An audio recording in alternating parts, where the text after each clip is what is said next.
O jorei, que nos torna mais fortes. A agricultura natural, que faz com que nosso planeta e os seres humanos sejam saudáveis.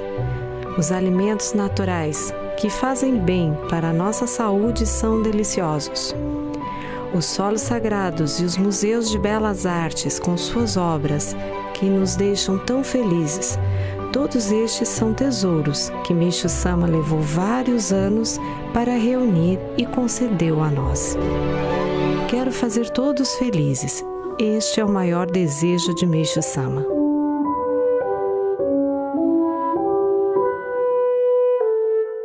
Meixo Sama nasceu em 23 de dezembro de 1882, no bairro de Asakusa, em Tóquio.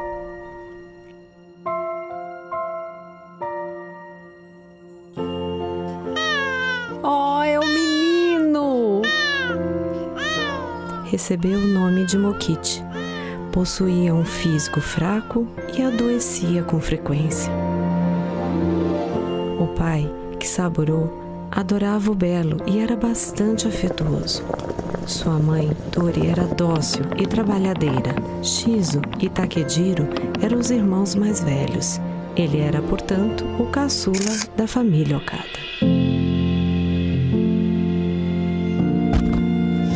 Esse era o último, né? Sim. Seu pai possuía uma loja de utensílios usados e era muito pobre. Precisava trabalhar todas as noites. Por eu ser um pouco fraco, nem posso ajudar meu pai na loja à noite. Será que não há alguma forma de apoiar meus pais dando conforto a eles? Já sei, como os dois vão deitar bem tarde, vou deixá-los dormir por mais um tempo. Vou adiantar as coisas.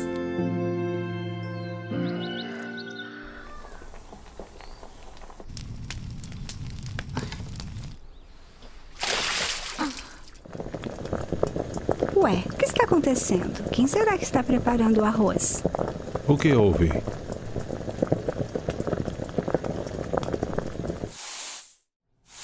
Oh.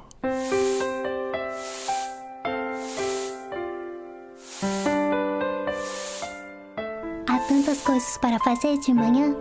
Não é nada fácil para os meus pais. Obrigado por ter se preocupado com a gente. Obrigado. Por causa do seu físico, não precisa se esforçar tanto assim. Se você vai acordar mais cedo, eu, como irmão mais velho, também vou fazer o mesmo e ajudar na limpeza. Mas claro que não, você está trabalhando, não está? Então deixe os preparativos de manhã comigo. De manhã me sinto mais forte. E quando faço esses preparativos, fico revigorado. Se você está dizendo isso, vamos deixar fazê-lo por um tempo. Isso mesmo.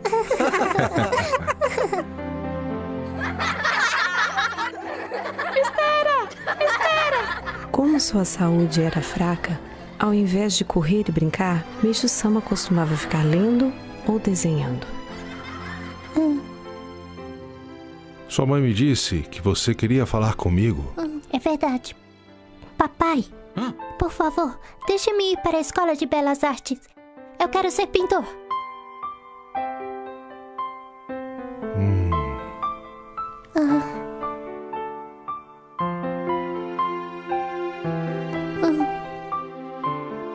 Então, sua mãe também já havia comentado comigo que você iria me dizer isso.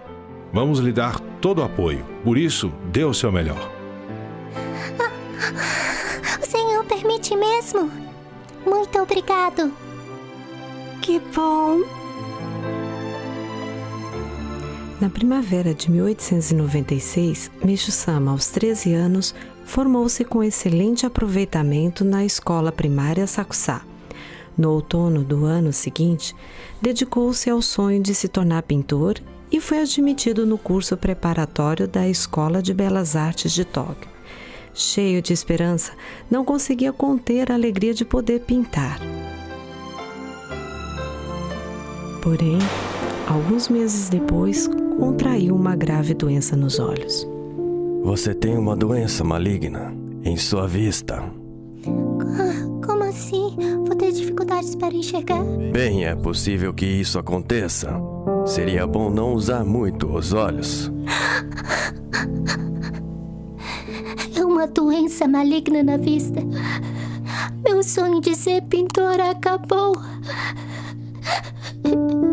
Meishu Sama, que começara a trilhar o caminho para se tornar pintor, foi obrigado a desistir. Mas não foi só essa dificuldade que ele enfrentou.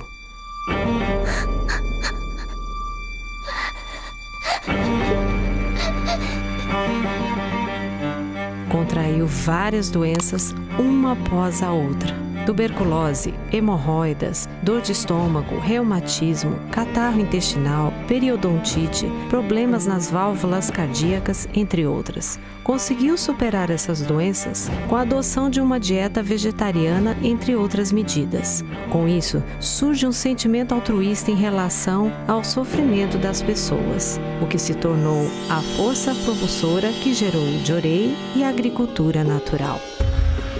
Quando Meishu Sama estava com 22 anos, seu pai faleceu. Procurou ser sempre honesto e íntegro, como ele lhe ensinara. Mais tarde, abre uma loja de miudezas chamada Kurindo. Depois, loja Okada, comércio atacadista de adornos feitos com cascos de tartaruga e metal. Assim, seus negócios prosperaram. Hã? O quê? Kyo!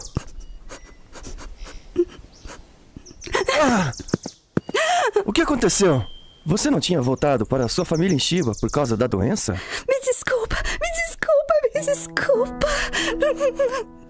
Kyo, de fato, havia voltado para a família em Chiba. Sua doença piorou, foi diagnosticada com uma grave tuberculose.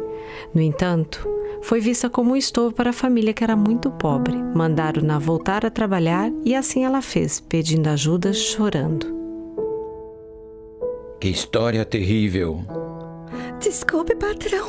Nem que seja um cantinho da despensa, por favor, me deixe ficar aqui. Vou me esforçar o máximo no trabalho. Não, é um absurdo trabalhar no estado em que você está. Volte imediatamente para sua casa. Mas em casa? Vou lhe enviar sem falta a quantia necessária para seu sustento e para tratamento médico. O quê? Verdade? Sim, é verdade. Muito obrigada. Assim, ela retornou feliz para a sua cidade natal. Com 24 anos, Meishu Sama se casou, mas sua esposa, após dar à luz, ficou bastante enfraquecida e acabou falecendo. Ele ficou desesperado por ter perdido quem mais o apoiava. Só se recuperou após ter conhecido Yoshiota, que veio a se tornar a segunda líder espiritual. E assim, com 37 anos, Meishu Sama se casou com ela. A cerimônia matrimonial ocorreu no grande santuário Hibiya. Meishu Sama cuidava muito bem de Nidai Sama e eles sempre saíam juntos. Naquela época, era raro um casal fazer isso. No entanto, este estilo de vida não perdurou por muito tempo. Na primavera de 1919, o banco do qual era cliente faliu e em março do ano seguinte sua empresa, que já passava por dificuldades, sofreu um duro golpe com a crise econômica que abalou o mundo. Meishu Sama, que até então não acreditava em Deus e naquilo que é invisível, foi tragado por esses infortúnios e percebeu o quanto a força humana é efêmera. Começou a buscar o caminho da salvação, conhecendo diversas religiões. Todos os dias pensava profundamente em como se libertar daquela infelicidade. Está na hora de corrigir o mundo. Nos remédios também há veneno. Como Meishu Sama tivera a experiência de se curar de uma tuberculose por meio de dieta vegetariana, unindo essa experiência ao seu forte sentimento de justiça, sentiu-se tocado pelas ideias de reformar o mundo e pensou em fundar um jornal para combater os males sociais. Ele se identificou com os ensinamentos da religião Omoto. Passou a buscar essa original obra de salvação que se dá por meio da atuação do Espírito Divino e que visa a felicidade de todas as pessoas. Mais tarde, isto deu origem ao Jorei. Ele se empenhou na cura de muitas pessoas, entre as quais conhecidos, funcionários, além, é claro, dos familiares. era uma maravilhosa força de salvação, e as curas milagrosas ocorriam uma após a outra.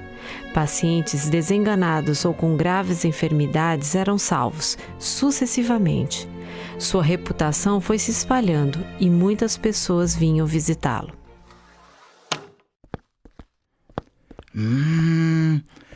Nossa, parece que meu apetite voltou. Oba, vou até comer um prato de macarrão hoje. O dia a dia de Meishu-sama era uma sequência de milagres.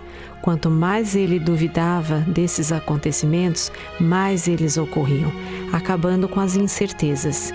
Em meio a tantos milagres com Jorei e as experiências misteriosas, Meishu-sama passou a sentir de fato a existência do mundo invisível.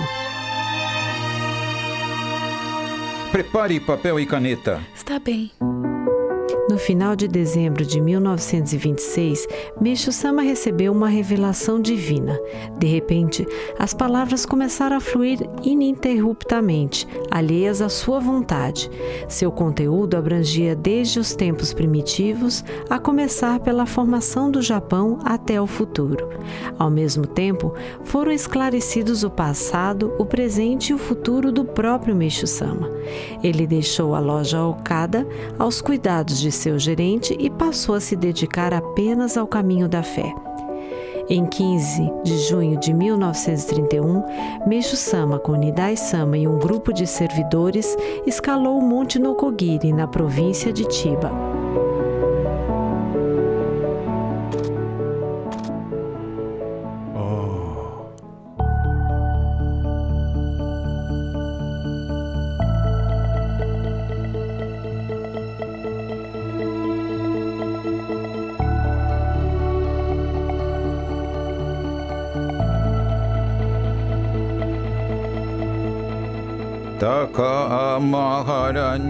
A comitiva, liderada pelo fundador, entoou em voz alta a oração a Matsunorito em direção ao sol nascente.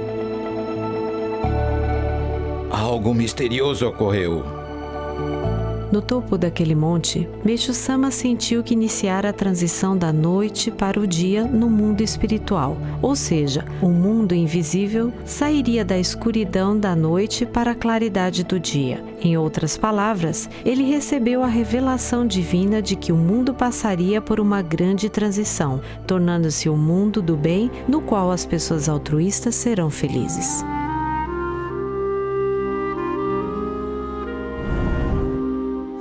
Por aqui, por favor.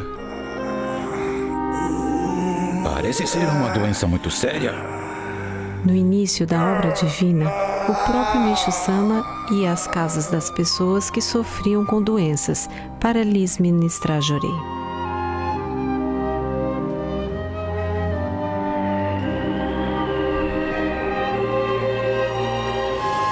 Seu resfriado pode piorar.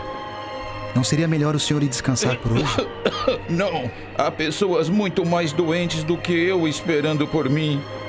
Mesmo que estivesse bastante gripado, ao saber que havia enfermos à sua espera, não conseguia conter-se. Ainda que fosse uma madrugada fria, saía para ministrar Jorei.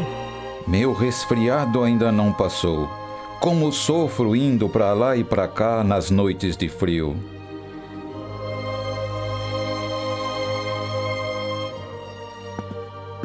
Realmente, há muitas pessoas doentes.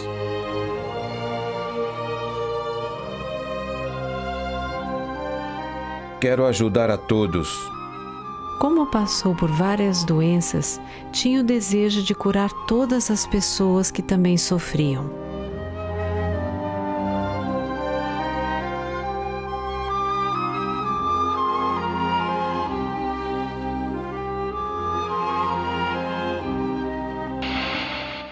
Em 1934, abriu a clínica de tratamento Odindo, na região de Tóquio.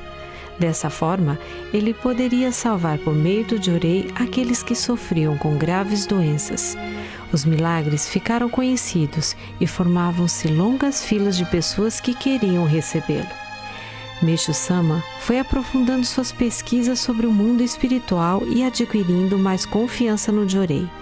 Em 1º de janeiro de 1935, na sede provisória do bairro Koji, próximo ao Palácio Imperial, ele instituiu a Dai Nippon Kannon-kai, com o objetivo de fazer ainda mais pessoas felizes. Este foi o início da Igreja Messiânica Mundial.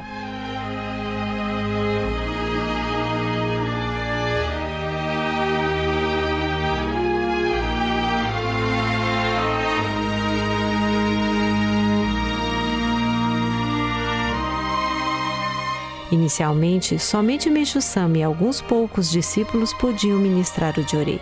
Logo depois, para que o maior número possível de pessoas pudesse igualmente ministrá-lo, ele passou a confeccionar os Orikari e a outorgá-los aos fiéis. Quando Meishu Sama ministrava Jorei, ocorriam muitos milagres.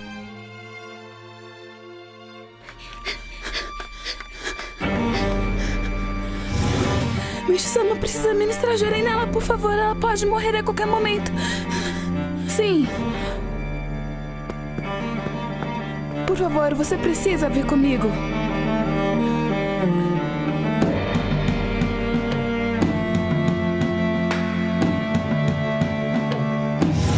Meishu Sama. Hã? Oh!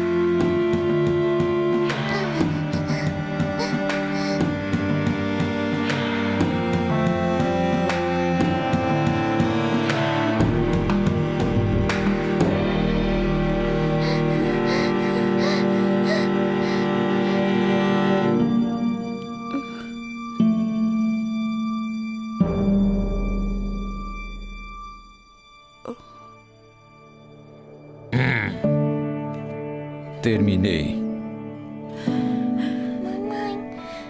Mamãe.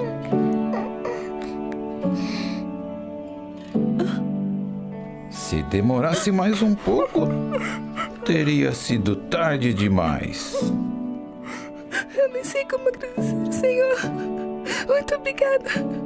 Muito obrigada. A partir de agora, basta você ajudar as pessoas que estão sofrendo. Quando sua filha crescer, ensine a ela que, para ser feliz, é preciso conduzir pessoas à felicidade. Assim cresceu em todo o Japão o número de pessoas que, ministrando e recebendo Jorei, acreditavam que se fizessem os outros felizes, também se tornariam felizes. As pessoas que sofriam iam sendo salvas sucessivamente. Naquela época, no nordeste do Japão, devido aos danos causados pelo frio intenso, não fora possível cultivar os produtos agrícolas e muitos agricultores não tinham o que comer e muito menos arroz para vender. Muitos deles ficaram endividados e a situação era terrível. Ah, que situação difícil!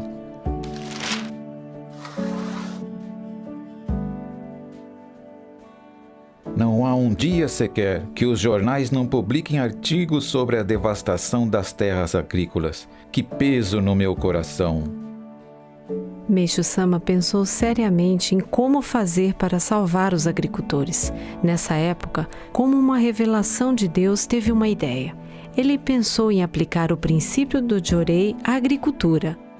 Da mesma forma que o ser humano, os produtos agrícolas também são formados pela união de espírito, sentimento e matéria. Assim, se a pessoa deixar de utilizar agrotóxicos e fertilizantes químicos, der amor à terra e obedecer à providência natural, o solo pode manifestar sua grandiosa força original ao máximo. Meishu Sama chamou este método de agricultura natural. Ao experimentá-lo, é possível colher maravilhosas hortaliças. Muito gostoso! Meishu Sama tinha a convicção de que, com a difusão da agricultura natural, o problema alimentar do Japão e de todo o mundo seria resolvido.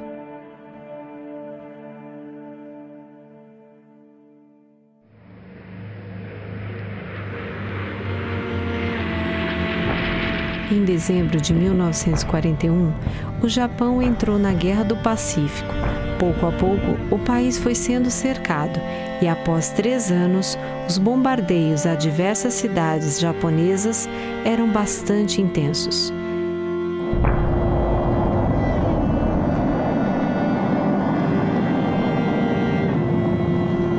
Em 1945, a Longa Guerra terminou e as atividades religiosas que estavam sendo cerceadas passaram a ser realizadas livremente.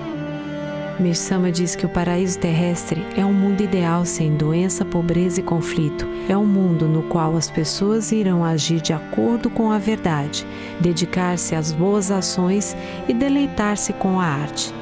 Neste sentido, ele objetivou a construção dos solos sagrados, modelos deste paraíso terrestre em Hakone e Atami. Ao adquirir um terreno em Gora, na cidade de Hakone, província de Kanagawa, sua primeira providência foi aplanar seu centro e erigir o Kanzantei, casa de contemplação da montanha.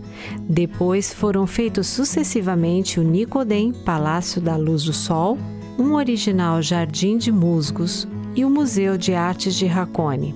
Por outro lado, a construção do solo sagrado de Atami, na província de Shizuoka, começou em 1946 e avançou rapidamente graças à dedicação dos membros de todo o Japão. Foi uma obra de larga escala, escavação de montanhas, aterro de vales e construção de ruas e altos muros, além da preparação do local da construção e dos jardins. Mesmo bastante atarefado, Meixo Sama ia quase todos os dias visitar a construção, incentivando os membros com suas palavras e orientações precisas e cordiais. Sob as instruções de Meixo Sama de fazer com que a colina das azaleias parecesse redonda de qualquer ângulo, a obra continuava dia após dia. A forma está praticamente pronta. Se plantarmos várias mudas de azaleias, não tem como o Meixo Sama pedir para tirarmos, não é mesmo? É. No dia seguinte foram plantados 300 pés de azaleia.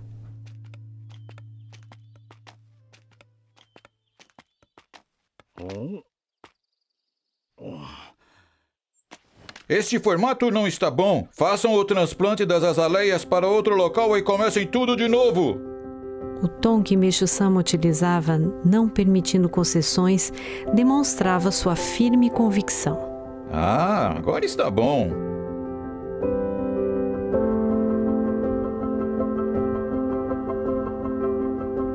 Ficou muito bom mesmo. Muito obrigado. Para preparar essa colina, todos se preocuparam com o tempo e o dinheiro despendidos. Mas esta não é a questão. O que eu quero é elaborar algo realmente belo, que possa deleitar a todos. É só nisso que penso. Ao ouvir essa orientação, os membros ficaram contagiados pela determinação de Meixo Sama e passaram a se empenhar ainda mais com toda a sinceridade. Em junho de 1954, Meixo Sama passou por uma divina e misteriosa mudança. E no dia 15 de junho daquele ano, foi celebrada a cerimônia provisória da vinda do Messias. E no dia 11 de dezembro do mesmo ano, foi concluído o Palácio de Cristal.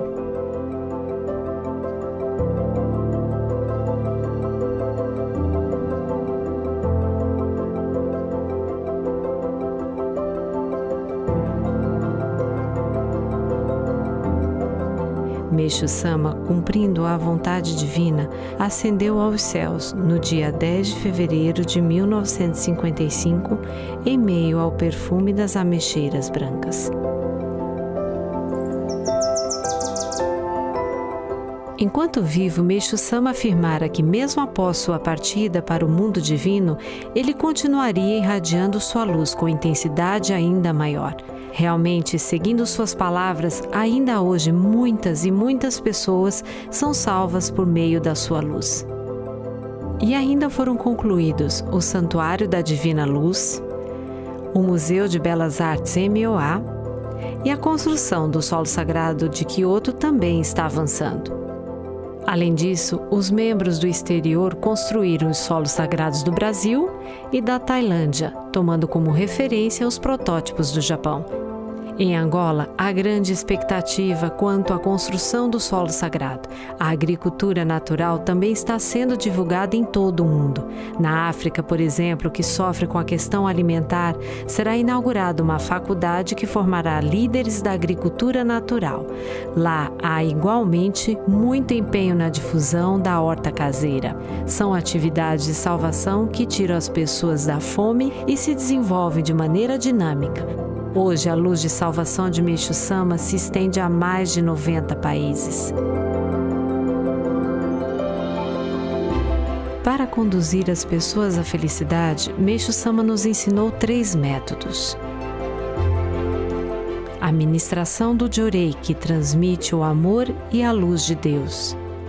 Por meio da agricultura natural, os agricultores e todas as pessoas cultivando hortaliças e flores sentem a providência da natureza e a vontade divina.